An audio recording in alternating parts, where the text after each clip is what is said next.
নমস্কাৰ আফটাৰনুন এক্সপ্ৰেছলৈ স্বাগতম ষ্টুডিঅ'ত মই পাপৰি HSLC আৰু HS চূড়ান্ত পৰীক্ষাক লৈ মুখ্যমন্ত্ৰীগৰাকীয়ে আজি সংবাদমেল যোগে কিছু কথা সদৰি কৰিছে জুলাই মাহৰ মাজভাগত পৰীক্ষা পাতিম বুলি সদৰি কৰাৰ সমান্তৰালভাৱে 15ৰ পৰা 20 জুলাইৰ ভিতৰত পৰীক্ষা হ'ব বুলি উল্লেখ কৰিছে যদি কোভিডৰ পজিটিভিটি বাঢ়ে তেতিয়াহ'লে পৰীক্ষা পতা নহ'ব বুলিও উল্লেখ কৰিছে মুখ্যমন্ত্ৰীগৰাকীয়ে সংক্ৰমণৰ হাৰ 2% তলত থাকিলে পৰীক্ষা পাতিব পৰা যাব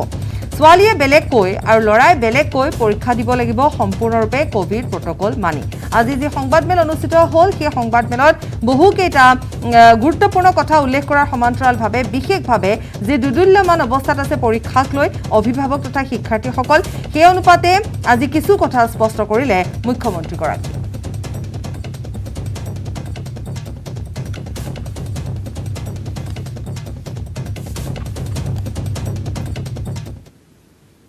কাউন্সিলে কালি পৰহি পৰীক্ষাৰ দিন দিব বা তাত ৰাইডাৰ থাকিব যে positivity by then must be below 2% যদি পজিটিভিটি 2 ৰ ওপৰত থাকে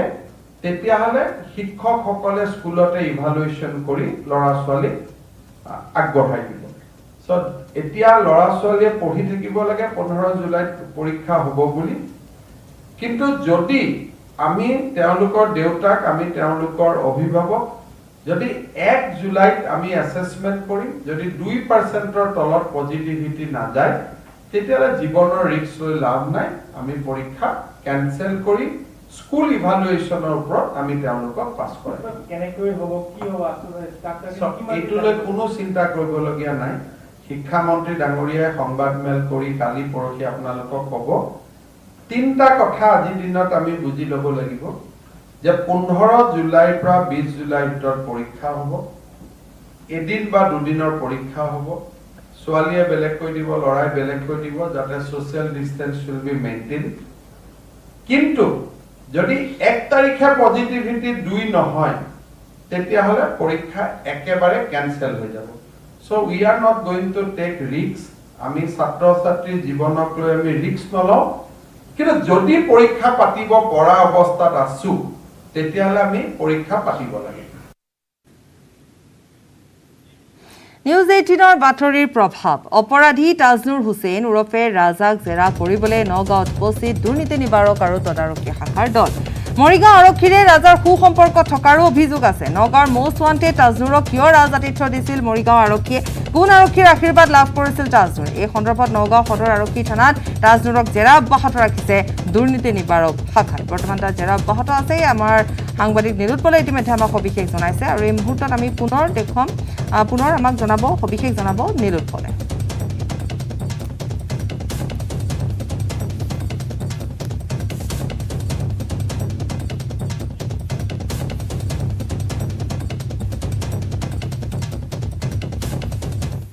দুধৰ্ষ অপৰাধী তাজনুৰ হুছেইনৰ ৰাজাক জেৰা কৰিবলৈ ইতিমধ্যে মুখ্যমন্ত্ৰীৰ তদাৰকী শাখাৰ এটা দল আহি উপস্থিত হৈছে নগাঁও সদৰ আৰক্ষী থানাত আমি দেখুৱাবলৈ চেষ্টা কৰিম এইখন বাহনত বৰ্তমান যি আমি এখন বাহন দেখুৱাইছোঁ AS01DU 8079 নামৰ এখন টাটা চুমো বাহন এইখন বাহনত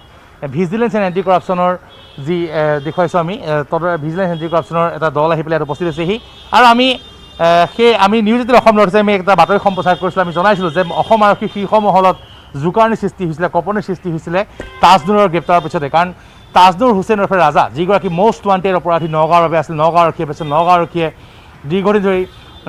অস্ত্ৰৰ আইনৰ গোচৰত বিচাৰি ফুৰিছিলে বিভিন্ন ধৰণৰ অপৰাধজনিত গোচৰত বিচাৰি ফুৰিছিলে সেইগৰাকী তাজনুৰ হুছেইনক কিন্তু ৰাজআতিথ্য প্ৰদান কৰিছিলে মৰিগাঁও আৰক্ষীয়ে আৰু মৰিগাঁও আৰক্ষীৰ গেষ্ট হাউচতো তাজনুৰে ফটো দিছিলে মৰিগাঁৱত আৰক্ষীৰ পোছাকত ফটো দিছিলে কাৰ লগত সম্পৰ্ক আছিল তাজনুৰ হুছেইনৰ মৰিগাঁও আৰক্ষীয়ে কিদৰে তাজনুৰ হুছেইনক ৰাজআতিথ্য দিছিলে ইয়াৰ পূৰ্বৰ যিগৰাকী আৰক্ষী অধীক্ষক আছিলে তেওঁৰ সময়ছোৱাত তাজনুৰে মৰিগাঁও আৰক্ষীত ব্যাপক গুৰুত্ব লাভ কৰিছিলে কিহৰ বাবে সেই গুৰুত্ব লাভ কৰিছিলে সেয়া প্ৰশ্নৰ বিষয় কিন্তু বৰ্তমান ভিজিলেন্স এণ্ড এণ্টি কৰাপশ্যনৰ দুগৰাকী বিষয়াই বৰ্তমান নগাঁৱৰ যি নগাঁও সদৰ আৰক্ষী থানাৰ ভাৰতীয় বিষয়াৰ কোঠাত বৰ্তমান তাজনুৰক জেৰা অব্যাহত ৰাখিছে ইয়াতে জেৰা কৰিব তাৰ পৰা দলটো পুনৰ উভতি যাব গতিকে এটা কথা নিশ্চিত যে তাজনুৰ হুছেইন উৰফে ৰাজা যিগৰাকী অপৰাধীক গ্ৰেপ্তাৰ কৰা হৈছে যিগৰাকী অপৰাধীক আৰ্মছৰ গোচৰ গ্ৰেপ্তাৰ কৰা হৈছে আৰু বিভিন্ন ধৰণৰ অভিযোগ আছে ডকাইতিৰ অভিযোগ আছে বিভিন্ন অপৰাধজনিত গোচৰ আছে যিগৰাকী অপৰাধীক মৰিগাঁও আৰক্ষীয়ে ৰাজআতিথ্য প্ৰদান কৰিছিলে তাক লৈ বৰ্তমান ব্যাপক চৰ্চা হৈছিলে আৰু অৱশেষত আমি জনাইছিলোঁ যে অসম আৰক্ষীৰ শীৰ্ষ মহলত কঁপনিৰ সৃষ্টি হৈছে তাজনৰ গ্ৰেপ্তাৰ পিছতে আৰু বয়সত দেখিবলৈ পোৱা গৈছে যে ভিজিলেন্স এণ্ড এণ্টি কৰাপশ্যনৰ দল আহি ইয়াত উপস্থিত হৈছেহি বৰ্তমানলৈ কোনো তথ্য প্ৰকাশ কৰা নাই তেওঁলোকে সংবাদ মাধ্যমৰ কোনো ধৰণৰ তথ্য সদৰি কৰা নাই বা সংবাদ মাধ্যমৰ সন্মুখীন হ'ব তেওঁলোকে বিচৰা নাই কিন্তু ভিতৰুৱাকৈ যে অসম আৰক্ষীয়ে যে এই গোচৰৰ তদন্ত আৰম্ভ কৰিছে সেয়া নিশ্চিত আৰু এই গোচৰত হয়তো মৰিগাঁও আৰক্ষীৰ কোনো শীৰ্ষ বিষয়া কিন্তু যে জালত পৰাৰ সম্ভাৱনা আছে সেয়াও কিন্তু নিশ্চিত সামাজিক মাধ্যমত ভাইৰেল হোৱা এটা ভিডিঅ'ৰে সমগ্ৰ ৰাজ্যতে চৰ্চিত হৈ পৰিছে মৰাণৰ এগৰাকী বোৱাৰী মৰাণৰ ডুমৰ দলং কল্যাণপুৰৰ ৰমেশ চুতীয়াৰ পত্নী পিংকি চুতীয়াই গাঁৱৰ এটা পুখুৰীত জঁপিয়াই প্ৰস্তুত কৰা এটা ভিডিঅ' ইতিমধ্যে সামাজিক মাধ্যমত খলকনি তুলিছে তেনে এটা সাধাৰণ পৰিয়ালৰ বোৱাৰী তথা দুটিকৈ সন্তানৰ মাতৃ পিংকিয়ে কৰা দুঃসাহসিক কলাক বহুজনে এতিয়া প্ৰশংসাৰে উপচাই পেলাইছে গীত গাই ভাল পোৱা পিংকিয়ে খেতি বাতি কৰাৰ উপৰিও ঘৰতে টেইলাৰিঙৰো কাম কৰে ভিডিঅ'টো ভাইৰেল হোৱাত যথেষ্ট আনন্দিত হৈ পৰিছে পিংকি আনহাতে পিংকিৰ শহু শাহুৰেকেও সমৰ্থন জনাইছে বোৱাৰীগৰাকীক সেই ভিডিঅ'টো যিটো ভিডিঅ' ইতিমধ্যে ভাইৰেল হৈ পৰিছে আমি পুনৰ দেখুৱাইছোঁ আৰু যিহেতু এনেধৰণে দেখিবলৈ পোৱা গৈছে বোৱাৰীগৰাকীয়ে খুব সুন্দৰভাৱেৰে তেওঁ নিজৰ যি পাৰদৰ্শিতা নিজৰ যি প্ৰতিভা সেয়া তেওঁ দেখুৱাইছে হয়তো অনুপ্ৰাণিত হৈছে কোনো কাৰোবাৰ পৰা কিন্তু যি কি নহওক তেওঁ যথেষ্ট সফলভাৱে কৰিছে জপিওৱা দেখিবলৈ পোৱা গৈছে পুখুৰীত ঠিক তেনেধৰণে তেওঁ কিন্তু অন্যান্য কামতো যথেষ্ট পাকৈত বুলি জানিব পৰা গৈছে তেওঁ টেইলাৰিঙৰ কাম কৰে ঘৰতে আৰু এগৰাকী বোৱাৰী দুটি সন্তানৰ মাতৃ তেওঁ পিংকি চুতীয়া বৰ্তমান যথেষ্ট জনপ্ৰিয় হৈ পৰিছে সামাজিক মাধ্যমত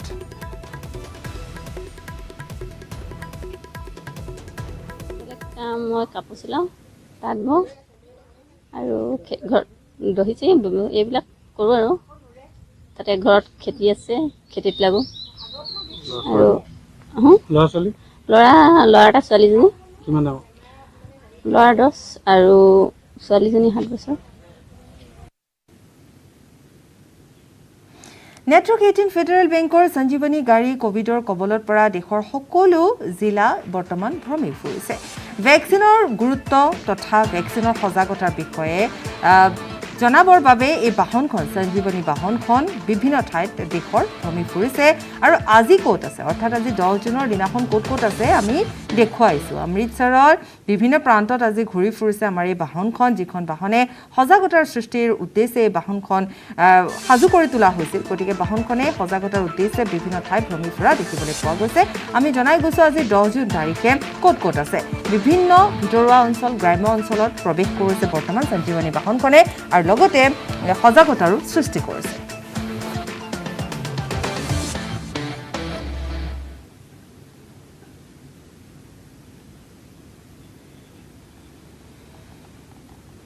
নেটৱৰ্ক 18 আৰু ফেডাৰেল বেংকৰ ভেকচিন সজাগতা অভিযান সঞ্জীৱনী এ শ্বট অফ লাইফ এই সজাগতা অভিযানৰ যোগেদি দেশবাসীক কোভিডৰ ভেকচিন ল'বলৈ আহ্বান জনোৱা হৈছে সজাগতা সৃষ্টি কৰা হৈছে অনুপ্ৰাণিত কৰা হৈছে আৰু তাৰ বাবে এটি গীতো প্ৰস্তুত কৰা হৈছে এই মহামাৰী যাতে শীঘ্ৰ অন্ত পৰে তাৰ কামনাৰে এই গীতটিৰ কিয়দাংশ আগবঢ়াইছে टीका लगा वो जरा टीका लगा जब अपनी बारी आए टीका लगा हो ये जो ढाल सी है वो कमाल सी है संजीवनी आई यहाँ टीका लगा वो जरा टीका लगा वो जरा टीका टीका टीका टीका लगाया क्या জিলা ভিত্তিত শিথিল হ'ব মিনি লকডাউন কৰোনা সংক্ৰমণ হ্ৰাস হোৱা জিলাত শিথিল হ'ব লকডাউন সোনকালে পৰিস্থিতি উন্নত হোৱা জিলাত সোনকালে শিথিল হ'ব নিয়ম সৰু সজাত ঘোষণা কৰিছে মুখ্যমন্ত্ৰী হিমন্ত বিশ্ব শৰ্মাই ৰাজ্যবাসীৰ ওপৰত নিৰ্ভৰ কৰিব কেতিয়া স্বাভাৱিক হ'ব পৰিৱেশ সংক্ৰমণ হ্ৰাসৰ বাবে কোভিড বিধি মানিবলৈ আহ্বান জনোৱা হৈছে 15 তাৰিখৰ পাছত কি হ'ব এতিয়াই ক'ব নোৱাৰি বুলিও মন্তব্য কৰিছে মুখ্যমন্ত্ৰীগৰাকীয়ে আজি যেহেতু সংবাদমেলৰ আয়োজন কৰা হৈছিল আৰু এই সংবাদমেলত বহুকেইটা গুৰুত্বপূৰ্ণ কথা ইতিমধ্যে সংবাদ মাধ্যমক জনাইছে গতিকে তাৰ মাজতে শিথিল হোৱাৰ কথা কাৰণ প্ৰত্যেকৰে মনত এটা ভাৱ যে নতুন এছঅপি ওলাব বা নতুনকৈ কেনেধৰণৰ ব্যৱস্থা কোভিড প্ৰট'কল মানি চলা হ'ব গতিকে তাৰ মাজত ইতিমধ্যে আমি কৈছোঁ যে মুখ্যমন্ত্ৰীগৰাকীয়ে সদৰি কৰিছে যে সংক্ৰমণ কমিবলৈ কোভিড বিধি মানিবলৈ আহ্বান কৰিছে আৰু হ্ৰাস হোৱা জিলাসমূহত শিথিল হ'ব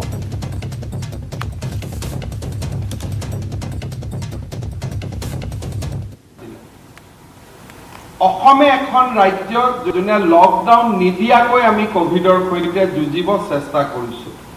হয়তো লকডাউন দিলে ৰিজাল্ট আমি আৰু সোনকালে পালোহেঁতেন উইদাউট লকডাউন আমি যাতে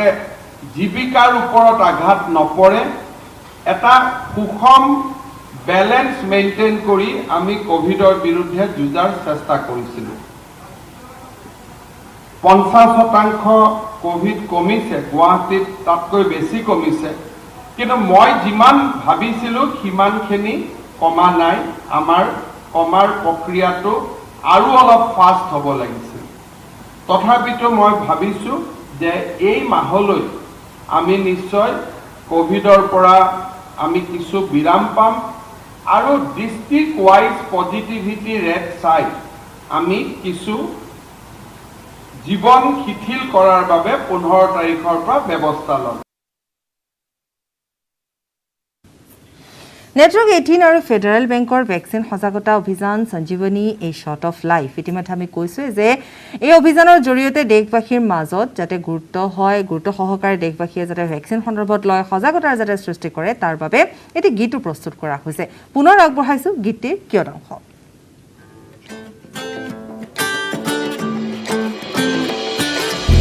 टीका लगा जरा टीका लगा जब अपनी बारी आए टीका लगा हो ये जो ढाल सी है वो कमाल सी है संजीवनी आई यहाँ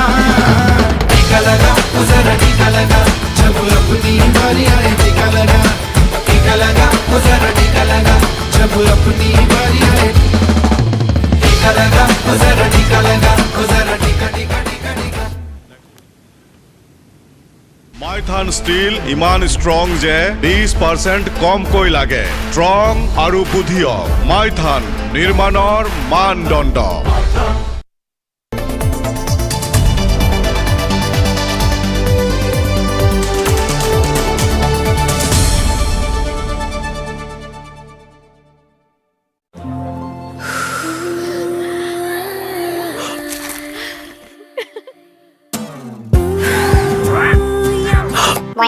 Bingo! 1,200 plus reporters, 66.9 crore viewers. India's largest news network, News 18 Network.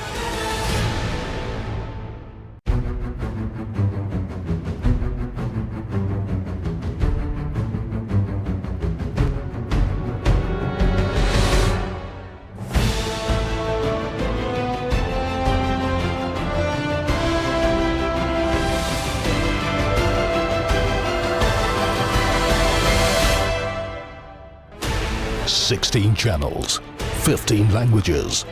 26 states, 1,200 plus reporters, 66.9 crore viewers. India's largest news network, News 18 Network.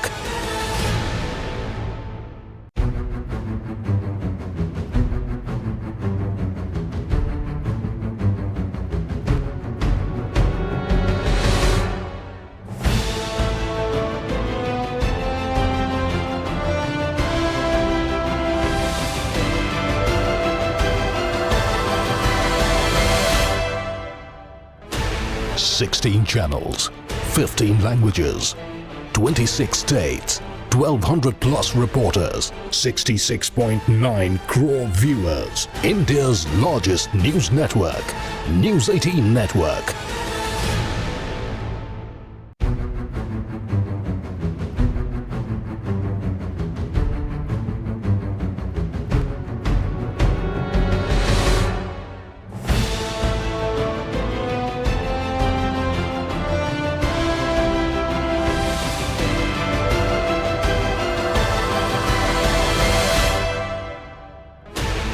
Sixteen channels, 15 languages,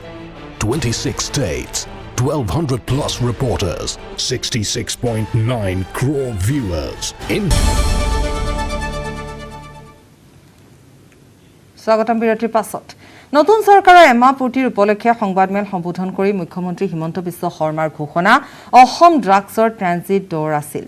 Myanmar সীমান্তৰে ড্ৰাগছৰ সৰবৰাহ হৈ আছে চৰকাৰলৈ আহি আৰক্ষীক নিৰ্দেশ দিছিল এক মাহত প্ৰায় 8 কোটি হেৰোইন জব্দ কৰা হৈছে গৰু ৰক্ষাৰ বাবে আইন অনা হ'ব বুলিও ঘোষণা গৰুৰ চোৰাং বেহা ৰোধৰ বাবে বদ্ধপৰিকৰ আমি আগন্তুক বিধানসভা অধিৱেশনত এই আইন আনিম লকডাউন নিদিয়াকৈ কোভিড নিয়ন্ত্ৰণ হৈছে জীৱন জীৱিকাৰ ভাৰসাম্য ৰক্ষা কৰিছো বুলি মন্তব্য কৰিছে মুখ্যমন্ত্ৰীগৰাকীয়ে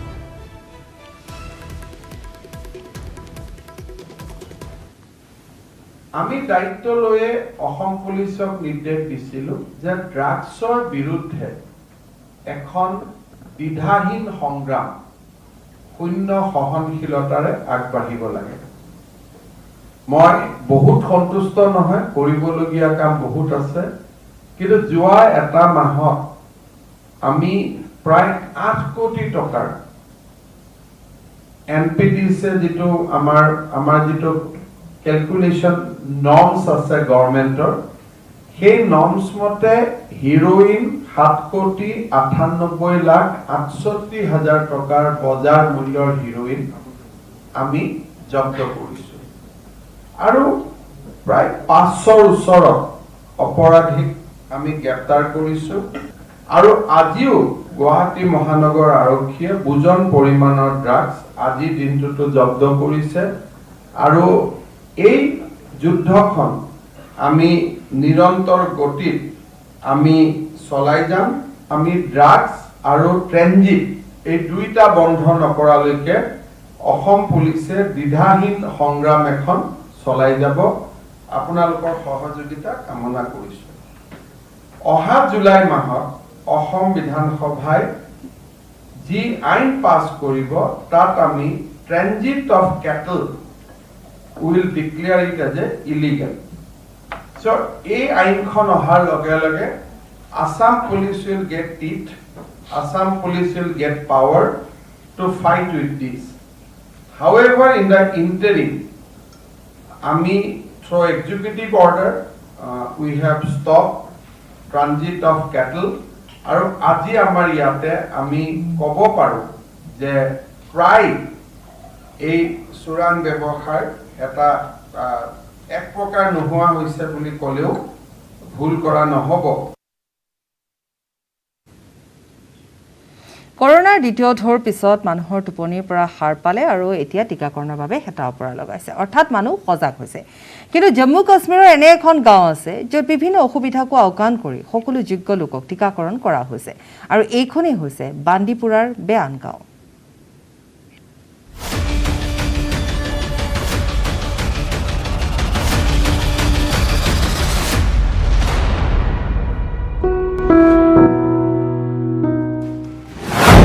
লক্ষ্য বহু দূৰ আছিল,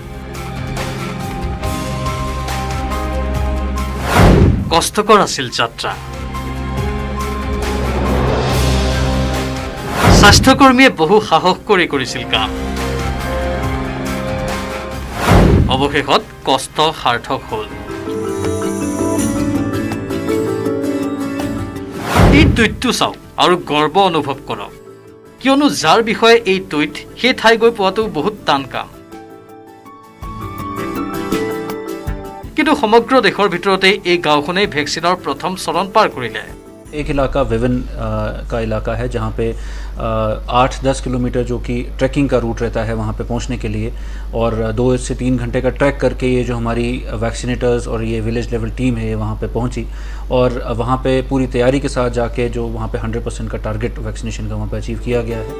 100% টিকাকৰণ সম্পূৰ্ণ কৰা জম্মু কাশ্মীৰৰ বান্দিপুৰাৰ বেয়ান গাঁও সমগ্ৰ দেশৰ এইখনেই প্ৰথম গাঁও য'ত সকলো বয়স্ক লোকৰে টিকাকৰণ সম্পূৰ্ণ হৈছে। খবৰ অনুসৰি 170টা পৰিয়াল থকা এই গাঁওখনত 362 জন লোকক টিকাকৰণ কৰা হৈছে। टीम हमारे गांव में आई है, इसने आगे यहाँ पर हमारे गरीब गांव को वैक्सीन की हुई है। मैं लाख शुक्र पाता है इस टीम का जिन्होंने हमारे आगे गांव में हमारे बूढ़े को और हमारे जवानों को वैक्सीन की हुई है। গাঁৱৰ সকলোৱে ঘৰে ঘৰে গৈ টিকাকৰণ কৰা স্বাস্থ্যকৰ্মীসকলক ধন্যবাদ দিয়ে। সমগ্ৰ দেশবাসীয়ে এওঁলোকক শুভকামনা জনায়। কিন্তু এই কাম ইমান সহজ নাছিল আৰু ইয়াৰ একমাত্ৰ কাৰণ আছিল এই গাঁৱলৈ একমাত্ৰ খোজকাঢ়ি যোৱা ৰাস্তাটো। ये बस्ती बेसिकली एक नोमैड्स की बस्ती है, ये ज़्यादा नहीं रहते यहाँ, ये फिर समर्स में ऊपर जाते हैं अपने मवेशी को लेकर। उस हिसाब से हमारे लिए बहुत ज़रूरी बनता था कि हम इन तक पहुँचेंगे। এটা সময় আছিল যেতিয়া কোভিড ভেকচিনক লৈ বহু ধৰণৰ উৰা বাতৰি শুনা গৈছিল। ইয়াৰ পিছতো বান্দিপুৰা জিলাৰ বেয়ান গাঁৱৰ এই কৰ্মই এক সুন্দৰ উদাহৰণ হিচাপে সকলোৰে সন্মুখলৈ আহিছে। Bureau report, news 18 network.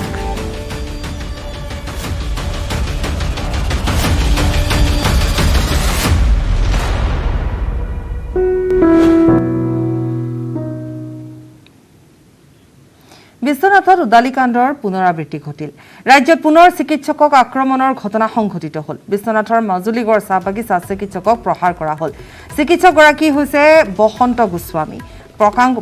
প্ৰহাৰ কৰিছে একাংশ ক্ষুদ্ৰ শ্ৰমিকৰ প্ৰহাৰত আহত হৈছে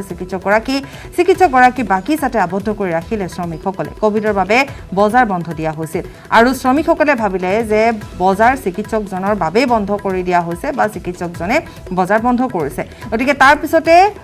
এনেধৰণে এই বাতৰি বিয়পি পৰাৰ লগে লগে একাংশ শ্ৰমিক আহি তেওঁ বাসগৃহত উপস্থিত হ'ল আৰু প্ৰহাৰ কৰিবলৈ উদ্যত হ'ল বৰ্তমান চিকিৎসকগৰাকী বিশ্বনাথ চিভিলত ভৰ্তি কৰোৱা হৈছে জ্যেষ্ঠ চিকিৎসক বসন্ত গোস্বামীৰ বয়স হৈছে ৮০ বছৰ তুষাৰ হাজৰিকাৰ প্ৰতিবেদন আগবঢ়াইছোঁ হোজাই জিলাৰ উদালিত যি ঘটনা সংঘটিত হৈছিল তাৰ পিছত পুনৰ এগৰাকী চিকিৎসকক বিশ্বনাথ চাৰিআলিত আক্ৰমণ কৰা হৈছে আৰু বিশ্বনাথ চাৰিআলি মাজুলীগড় চাহ বাগিচাৰ চিকিৎসক বসন্ত গোস্বামীক আক্ৰমণ কৰিছে শ্ৰমিকসকলে এই মুহূৰ্তত বসন্ত গোস্বামী আছে মই তেখেতৰ কাষলৈ পোনে আহিছোঁ কি ক'ব ছাৰ খোজকাঢ়ি আছিলোঁ সাধাৰণতে মানে আবেলি সময় মই অলপ খোজকাঢ়োঁ মানে ঠিক 5:15 মানৰ পৰা 5টা বজালৈকে মই হস্পিটেল কৰিছোঁ হস্পিটেলত কৰি ঘূৰি আহি পেলাই পাইচাৰি কৰি আছোঁ মানে খোজকাঢ়ি থকাৰ পিছতে অলপ দেৰি 5:30 মানত এটা দল মানে সিফালে গৈছে মই এটা মুভ কৰিছে মই কাম কৰা ল'ৰাটো সুধিলোঁ এই ল'ৰা কি হৈছে মই চাহ ক'ব নোৱাৰোঁ তেনেকুৱাতে 3টা মানুহ সোমাই আহিলেই নহয় আহি পেলাই ক'লে যে বোলে কি হৈছে দোকান বন্ধ কৰা বোলে দোকান বন্ধ কৰা দোকান বন্ধ কৰা কি কথা মই একো নাজানো তাৰপিছত ছোৱালী এজনী মানে মোৰ ঘৰত কাম কৰা ল'ৰা এটাৰ ভতিজা ছোৱালীজনী তাই আহি পেলাই চাহ ভিতৰলৈ যাওক তাইক লৈ গ'ল ভিতৰলৈ আহিলে কিন্তু ইণ্টাৰভিউ হেঁচা ঠেলা কৰোঁতে মইতো পৰি পেলাই বৰ সোঁহাতৰ এই মানে এই ৰিজ জইণ্টটো মানে ইনজিঅ'ৰ্ড হ'ল আৰু পিঠিফালে দুখ পাইছোঁ কিন্তু পিঠিফালেতো মই সিমান হেৰি যোৱা নাই আক্ৰমণ কৰিছে হাতেৰে নাই লাঠি ভাগ্যে এনেকুৱা এটা লৈ আহিছিলে কিন্তু সেইডাল এখনে মাৰিব লগা হ'লে দিগদাৰী হ'ল তিনিজন মানে আগতে মানে সিহঁতে খুব হেৰি নাই কিন্তু নাম চাম জানো এতিয়া দেখিলে গম নাপাব নহয় ফটককৈ হয় সদায় নাচাওঁতো নহয় কথাটো মাছ পৰিধান কৰা নাই কালি নাহিলোৱে কালিতো আৰু মানে মোৰ ডিউটি শেষেই হ'ল 5টালৈকে ইভিনিঙৰ মোৰ ডিউটি শেষেই হ'ল নহয়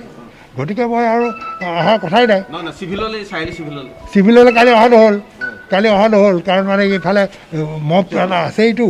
ভয় লাগে তাৰপিছত পুলিচ ফ'ৰ্চ তেওঁলোকে কৈছিলে যে আজি লৈ যাওঁ বুলি কিন্তু কথা হৈছে কি মই ভাবিলোঁ আজি ৰাতি থাকোঁ কাৰণ মই গুচি আহিলে মোৰ কিছুমান ডকুমেণ্টছ আছে সেইবিলাক লৈ নাহিলেতো দিগদাৰ হ'ব কাৰণ মোৰ ঘৰ চাৰিআলি মধুপুৰত অৰিজিনেল ঘৰ মই কেইদিনমান থাকিব লাগিব ইয়াত চিকিৎসা কৰাব লাগিব গতিকে মই আজি পুৱা আকৌ কিন্তু উত্তেজনা দেখিবলৈ পোৱা গ'ল বাগিচাখন এইটো কথা মই নাজানো একদম নাজানো মানে মই এতিয়া ভাবিছোঁ যে মানে এই যে দোকানবিলাক বন্ধ কৰিছে যে ক'ভিডৰ কাৰণে বন্ধ কৰিছে এওঁলোকে বোধ কৰোঁ মানে হেৰি লগাই দিছে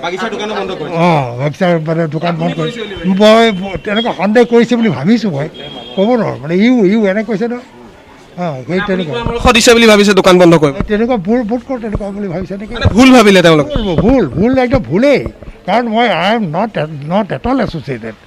দোকান বন্ধ কৰিছে কোনে কৰিছে উইথ ডিষ্ট্ৰিক্ট এডমিনিষ্ট্ৰেশ্যন পিছতে মই গম পাইছোঁ যে মেনেজমেণ্টে বন্ধ কৰাইছে with discussion with the management চ'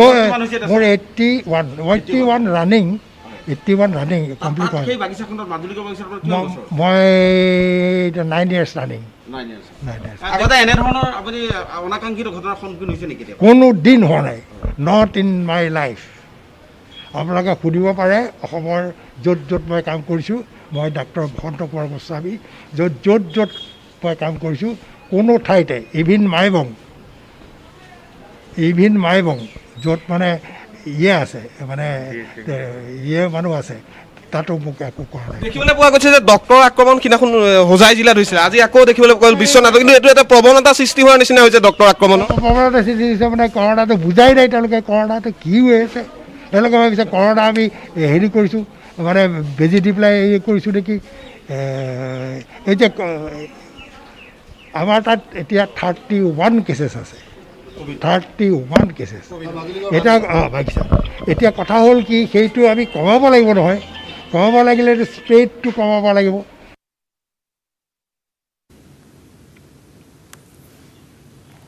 কাৰ্বি পাহাৰৰ শান্তি চুক্তি সন্দৰ্ভত HSDCৰ সংবাদমেলত HSDCৰ সম্পাদক লাইছন ইংলেঙৰ মন্তব্য ইতিপূৰ্বে সম্পাদিত UPDSৰ MOU চুক্তিয়ে সমাধান কৰিব পৰা নাই কাৰ্বি ভূমিৰ দীৰ্ঘদিনীয়া সমস্যাৰ আৰু আজিও সেই চুক্তিৰ বহু দফা কাৰ্যকৰীকৰণ কৰিবলৈ বাকী আছে তাৰ মাজতে আকৌ চুক্তি এইবাৰৰ চুক্তিখনক লৈ ৰাইজ বিভ্ৰান্তিত আছে স্বায়ত্তশাসিত ৰাজ্যৰ প্ৰসংগ আওকাণ কৰি চুক্তি হ'লে পাহাৰৰ শান্তি আনিব নোৱাৰে বুলি মন্তব্য কৰিলে ইংলেঙে দীৰ্ঘদিন ধৰি সম্পূৰ্ণ গণতান্ত্ৰিকভাৱে স্বায়ত্তশাসিত ৰাজ্যৰ দাবীত আন্দোলন আগবঢ়াই নিয়া দল সংগঠনক গুৰুত্ব নিদিয়ে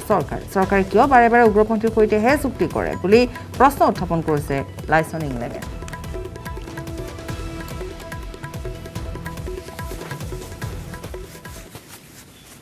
ইয়াৰে সৈতে বাতৰিৰ পৰা বিদায় লৈছো নমস্কাৰ মাইথান ষ্টীল ইমান ষ্ট্ৰং যে 20% কমকৈ লাগে ষ্ট্ৰং আৰু বুদ্ধিয়ক মাইথান নিৰ্মাণৰ মানদণ্ড